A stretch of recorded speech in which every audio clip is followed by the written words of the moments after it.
What's up, guys? It's your boy Joe, and welcome to the channel. J-O, if you don't know. I am here for your entertainment needs, and today we have another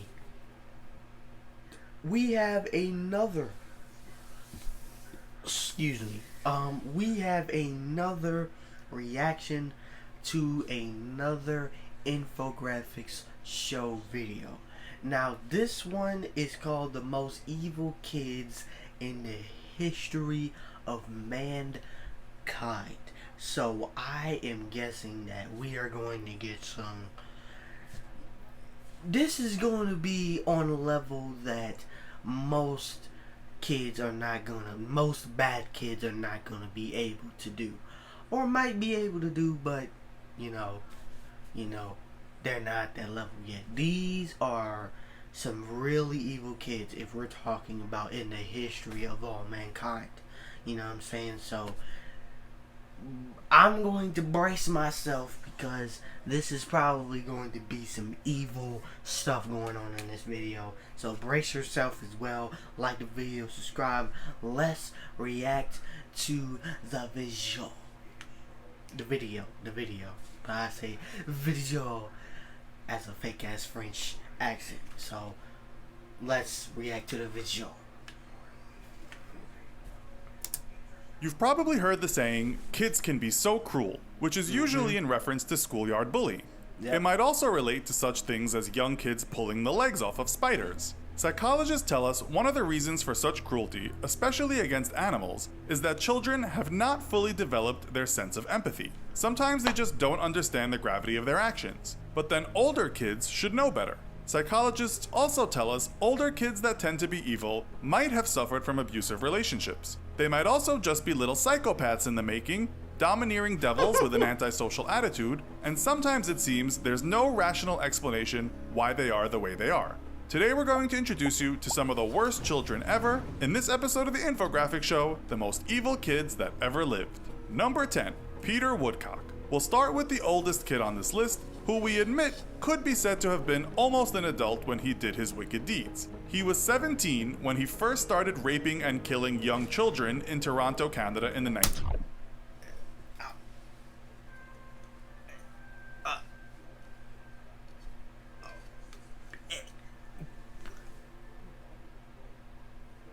Excuse me? Did this man just say this evil kid started raping little children at 17?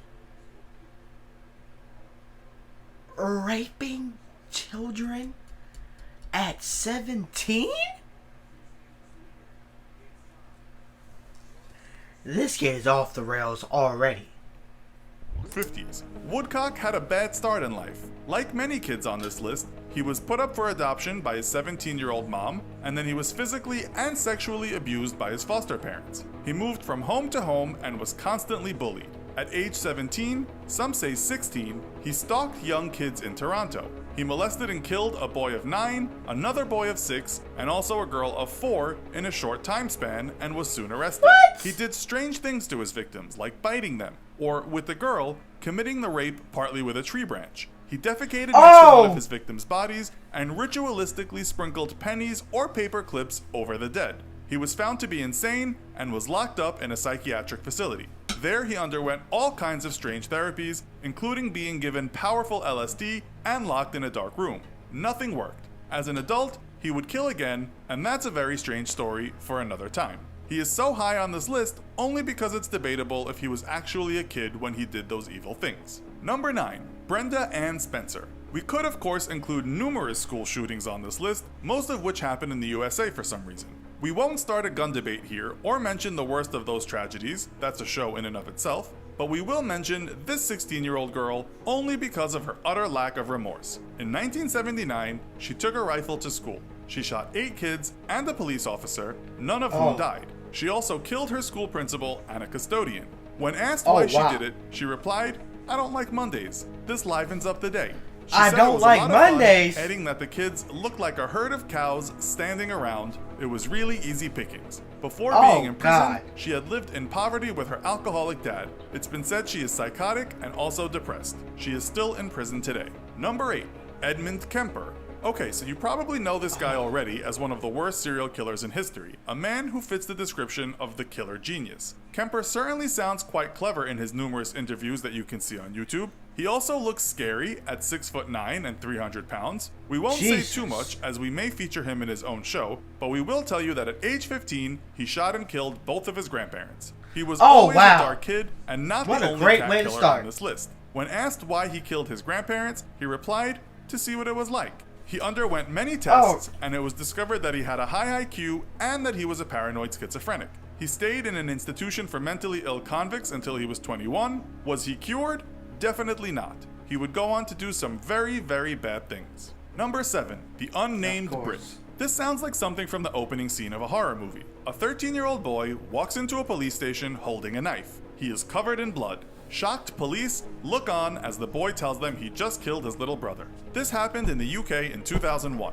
Police rushed to the house where they met the mother who knew nothing about what had happened. She'd been asleep on the sofa. They all dashed upstairs to find a 6-month-old baby dead in its crib. The baby had been stabbed 17 times and one of his hands was cut off. When interviewed by police, 6 months? The baby didn't even live a year yet. And wow, 6 months? Said he knew what he was doing when he got a knife from the kitchen drawer, but he wasn't sure why he wanted to hurt his brother. He told police when they asked him why he did it, "I want to be with mom." The police report stated that the boy had obviously had his faculties together when he committed the crime, as it wasn't over quickly. The wound through the spine would have required a significant degree of force, even with a sharp-tipped knife, and he couldn't have severed the hand without looking, said the report. But the boy only got manslaughter due to his circumstances. His mother had severely neglected him, and she had been abused by her own mentally ill father. It said the boy had also been sexually abused by her parents. So it's not surprising that the court heard that the boy suffered from serious psychiatric problems and also had Asperger's syndrome. One of 3 psychologists that examined the boy said his existence was wretched. The question is, should we have any pity for him? Number 6. Mary Bell. Now for some more female evil. Bell made the headlines in the UK after she was convicted of strangling to death both a 4-year-old and a 3-year-old in 1968 in Newcastle, England. She may be on here with a double murder, but she perhaps gets more sympathy from the public because of her childhood. Her mom was a prostitute, and it later became known that Bell had suffered continually from sexual abuse from her own mom and from her mom's clients. It gets even worse. This mother from hell even tried to kill Mary on several occasions and made it look like an accident. One time she threw Mary out of a window, and another time overdosed her on sleeping pills. But Mary survived. She committed one murder at age 9 and another at age 10. On one victim, she had carved an M in his stomach. After the murders, Bell was sentenced and she got out of jail in 1980 when she was 23. This was too early for many Brits to stomach, and those devilish tabloids told the people where Bell was staying. Because of this, she had to go into protective custody lest the mob string her up from a lamppost. The plot thickened years later when Bell's 14-year-old daughter started receiving abuse, a girl who hadn't before then even known what her mom had done. The public was also angered that Bell made money from a book that was written about her. The author of the book said Bell was not a criminal, but a horribly damaged child. It also turned out that the British tabloids that were ostensibly furious about Bell getting some cash for the book had actually offered her more money for her story. Number 5.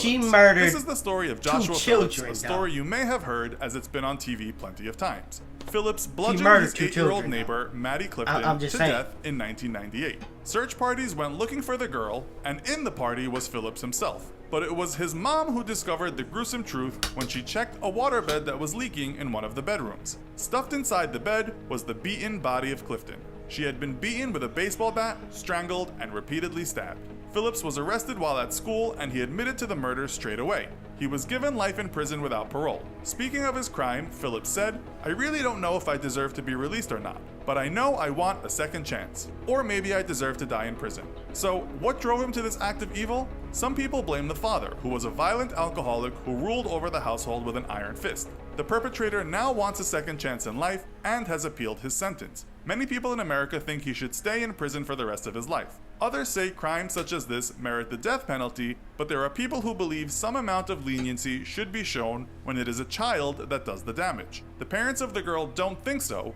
and they once told the press, "We were raising our girls in a Christian home where we prayed every day." What we didn't know was that the devil himself had moved in right across the street. Number 4. Robert Thompson and John Venables. This is the crime that shook the UK in 1993, a crime that has never been forgotten and remains divisive among the public. The boys that committed the crime were just 10. If you are from the UK and old enough to remember, you will have seen closed-circuit TV footage of these two young boys taking a 2-year-old from a shopping mall. It later turned out that their first plan had been to abduct a child and then take him into the street and push him in front of a vehicle. But they didn't do that. Instead, they took the child on a journey, all the time hitting him and dropping him on his head.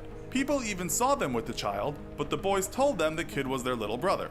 They then took him close to a railway line where they poured paint into the boy's eyes, stamped on him, threw stones at him, and even put batteries they had bought into the boy's orifices. They then killed him by dropping a heavy part of the railway line on his head. They left the boy on the track, and he was later cut in half when a train passed. As you can imagine, many of the British people wanted blood. The killers remained hidden, and the public was not allowed to know where they were kept. They were released in 2001, but still today, people... Jesus Christ. That wasn't just that wasn't just a pow. That wasn't just just a one straight murder. That was like a systematic. That was a systematic murder. They wanted to torture this man, torture that little boy. That was a systematic murder. That was a strategic murder. Debate what should have been done about this. Are kids that young wholly responsible, or should their somewhat abusive backgrounds be taken into consideration? As adults, the two men lived under different identities to protect themselves from street justice. Venables was later arrested numerous times for downloading and distributing child pornography. He is in prison right now for that crime. Robert Thompson, who the press say was the ringleader in the brutal crime, has not reoffended. It's believed he educated himself and is currently settled down in a stable relationship. Many Brits believe he doesn't deserve that kind of happiness. Number 3. Eric Smith. Smith also didn't get a good start in life. It's thought that the epilepsy drug his mom was taking while she was pregnant with him may have been one of the reasons this child had extreme violent urges. These urges culminated one day when he was riding his bicycle back from summer camp in Steuben County, New York in 1993. At the time, Smith was just 13 years old. He came across a 4-year-old boy in a park and asked the kid to go further into an area surrounded by trees. There, Smith strangled the boy to death. But the evil didn't stop there. He then raped the boy with a tree branch and also dropped a large rock onto the boy's head. The New York Times described what happened like this. He then lifted a 26-pound rock in the air and smashed it several times against the boy's head. He took another rock and hurled it into the boy's chest. He poured Kool-Aid from a lunch carton on the body and pulled down the boy's shorts to shove a 4-inch stick up his rectum. As you can imagine, this shocked America. Smith underwent all kinds of psychological examinations, and it was said he had something called intermittent explosive disorder, which means a person can just fly into a violent rage for no reason. Whilst in jail, Smith wrote to the family of the victim, saying, "If I could go back in time, I would switch places with Derek and endure all the pain I'd caused him. If it meant that he would go on living, I'd switch places, but I can't." He is still in prison right now, and many Americans think he should stay there forever. Number 2. Amarjeet Sada. This young Indian boy is said to be the world's youngest serial killer. The 8-year-old comes from Begusarai in the state of Bihar. In 2006, he was convicted of killing 3 babies, including his sister and cousin. 8 the years babies, just old. a few months old, were either strangled or had their heads smashed with a stone. He was called a sadist, but psychologists said he just didn't know right from wrong and was said to have conduct disorder. As he was so young, he couldn't go to prison, but it's thought he spent about 3 years in a psychiatric facility and also a remand home. He never denied what he did, telling police of one murder, "She was sleeping in the school. I took her a little away and killed her with a stone and buried her." As we said at the beginning of the show, sometimes children who are older and have suffered from abuse may commit such violent crimes, but in the case of Sada, psychologists have been stumped given that he was so young. A professor of criminology at Birmingham City University had this to say: "It is impossible to say with certainty whether a person is born a killer or becomes a killer. but most criminologists believe that it is a messy combination of the two. So perhaps young Sada didn't kill because of environmental damage, maybe he was just a natural-born killer. Perhaps sadism just runs through some people's blood. And finally, number 1, Jesse Harding Pomeroy. This is the story of a young man from Massachusetts who was born way back in 1859. He is known for being America's most evil kid, and as it seems the USA pretty much has a monopoly on serial killers, we might just call him the world's worst kid. Stories differ as to how many victims he had, but he brutally tortured many kids aged 4 to 8 when he was aged 12 to 14. His tools of the trade were knives, sticks, pins, and rope. According to a story in Gizmodo, he killed 2 children and assaulted at least 7 more in a criminal career that scarcely spanned a year. At times, he was attacking a boy a week. He really was quite the sadist too. There is one report that says he tied some kids up to a beam and whipped them until they were unconscious. With other kids, he put pins in their bodies and mutilated their faces with a knife. What makes him different from some other people on this list is that he seemed to take great joy in his work, sounding something like a character from a Marquis de Sade novel. That's where the name sadist comes from, by the way. His books are not for the faint-hearted. It's said Jesse loved those acts of sadism. According to reports and interviews with some of his victims, when Jesse was beating and stabbing them, he would laugh out loud. According to his own mother, he had a normal upbringing. They had money, and his parents were kind to him. She also said that he was a sickly kid, and around him was a certain kind of darkness. This became known early on, as it's reported he had strangled dogs and stabbed cats. After his first few tortures, he was caught and sent to juvenile reform prison, but was released just after a year. Later, 2 kids were found stabbed and tortured and dead. One had been almost castrated. Yep, it was Jesse. He was convicted of first-degree murder and sentenced to hang. But being a child, this didn't go down well with some people. His sentence was later reduced to life in solitary confinement. Apparently, he tried to escape a number of times and then gave up. Over the decades in solitary, it said he read 8,000 books and became fluent in several languages. In all, the Boston boy fiend served 59 years. He died at 72 in 1932.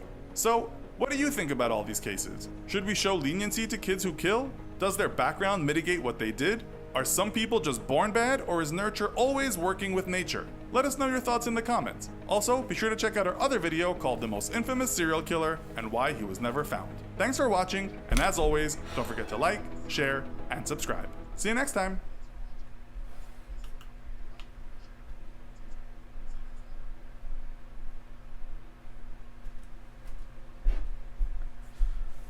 Holy moly, mother of God. I'm sorry if you heard that. There's a bathroom next to my room. There's a bathroom next to my room. Jesus Christ, you're man. There were some kids in this video that, they had a terrible upbringing, where abuse came from their parents, and they had a terrible environment that they had to be raised in. They had a terrible mother, they had a terrible father, they had a terrible environment, they had a terrible upbringing, and that led them to their murderous activities. But there are other ones where their upbringing is just fine. Their parents are kind, their parents are absolutely fine.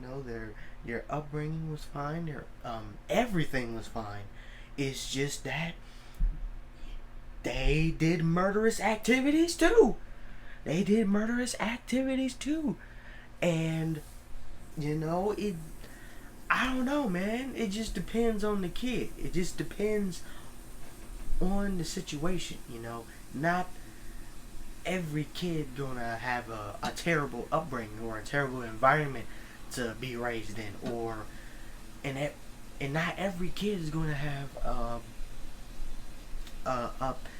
an amazing environment and amazing parents and amazing upbringing to do that. So, and another thing is that these kids were murdering adults. They were murdering children. I think that's the bad part. real bad part. These kids were murdering 4-year-olds, 5-year-olds, 6-year-olds, 7-year-olds, 8-year-olds. You know what I'm saying? You heard what I saw a minute into the video. You saw what we did. You saw why I paused the video a minute into the video. You know what I'm saying? He raped the kid. He raped kids. What type of child does that? But those were the most evil kids in history. And you know, it doesn't matter if you did a terrible upbringing or an amazing upbringing. You know, some are born with it, and some are, some are nurtured into that. Some are, brought into evil. Some are just born into that. And all I can say is that, just parents, just protect your kids, make sure they're not doing anything bad. You know what I'm saying? And that's it. That's it for me. Hope you liked the video. If you're hearing something, that's my aunt. She's taking a bath. That's it for me today. This is my last video today. I hope you liked the video. I hope you were as shocked as I was watching the video. Like the video, subscribe to the channel, and comment on the video. And please subscribe to the channel. You know what I'm saying? Help a brother out. Help me on my journey. You know what I'm saying? And I will see you on the next video. Peace.